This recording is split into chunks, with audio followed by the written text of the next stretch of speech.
आमतौर पर हमें ऐसा बहुत कम देखने को मिलता है कि सरकार कोई टारगेट रखे और उसे समय से पहले अचीव कर ले। E20 ब्लेंडिंग में ऐसा हुआ है।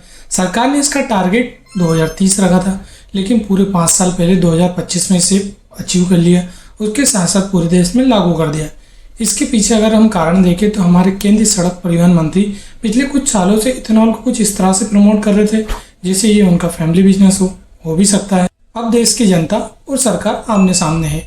E20 ब्लेंडिंग पर हाल ही में एससी में एक पिटीशन भी फाइल की हुई। E20 फ्यूल अगर हम लागू करेंगे तो पूरा देश की जनता उनका साथ देगी, लेकिन ऐसा नहीं हुआ। आइए जानते हैं इसके पीछे का कारण कि E20 इथेनॉल है क्या, E20 फ्यूल है क्या, इसके अलावा यह कैसे बनता है, क्या इसके फायदे हैं, क्या इसके नुकसान हैं।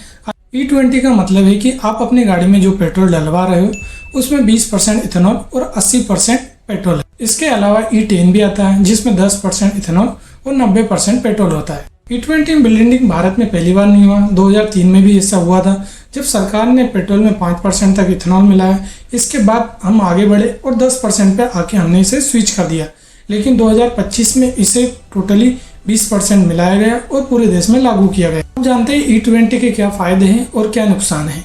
E20 के अगर हम फायदे देखें तो सरकार ने तो इसके काफ़ी फायदे गिनवाए हैं। कहना है कि जो हम क्रूड ऑयल बाहर से इंपोर्ट करते हैं उसमें कमी आएगी और भारत सरकार लगभग 43,000 करोड़ तक इससे बचा सकती है, जिससे हमारा फॉरेक्स रिजर्व और मजबूत हो। E20 को इको फ्रेंडली भी माना जाता है। E20 से लगभग 30% तक कम कार्बन उत्सर्जन होगा, जिससे पोल्यूशन कम होगा।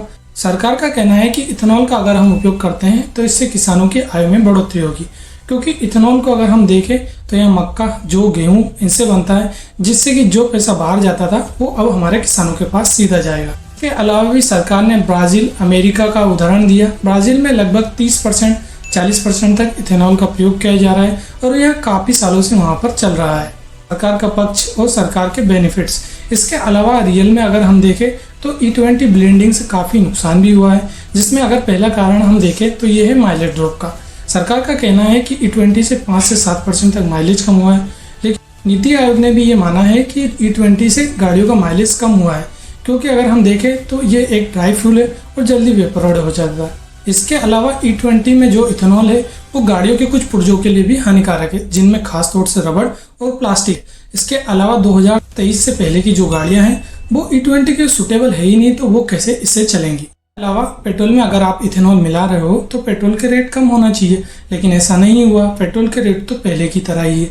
उसके अलावा आपकी गाड़ी डैमेज हो रही है वो अलग, माइलेज ड्रॉप हो रहा है वो अलग। तो इससे जनता को तो नुकसान ही नुकसान है और सरकार इसके फायदे गिनवाने में लगी। और कुछ इंश्योरेंस कंपनियों का कहना भी है कि अगर E20 के उपयोग से आपकी गाड़ी या आपकी गाड़ी के किसी पुर्जे में डैमेज होता है तो वो इंश्योरेंस में कवर होगी या नहीं होगी, इस पर क्लियरिटी नहीं है। लेकिन एक कंपनी ने ये बोला है कि वो E20 से डैमेज होने वाले पुर्जों के लिए जिम्मेदार नहीं है।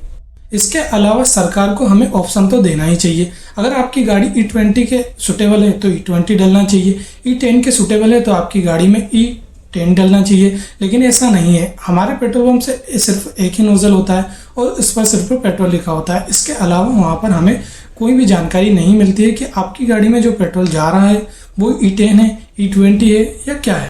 अगर हम बात करें यूरोप, ब्राज़ील, अमेरिका, तो वहाँ पर लोगों के पास ऑप्शन है। उनकी गाड़ियों में E10 डलता है तो वहाँ के नोजल पर साफ साफ लिखा हुआ आता है कि ये E10 है, E20 है या फिर E0 है। सरकारी आंकड़ों को अगर हम देखें तो हमारे देश में E20 के सूटेबल लगभग 10% गाड़ियाँ हैं, तो ये सबके लिए कंपलसरी क्यों है फिर। इसके अलावा अगर हम देखें तो देश की उसके साथ साथ इंडियन मीडिया इस पर पूरी तरह से चुप है। अगर देश की जनता को नुकसान हो रहा है तो विपक्ष को इस मुद्दे को उठाना चाहिए, साथ साथ मीडिया में इसे हाईलाइट करना चाहिए, लेकिन ये दोनों ही पूरी तरह से चुप है।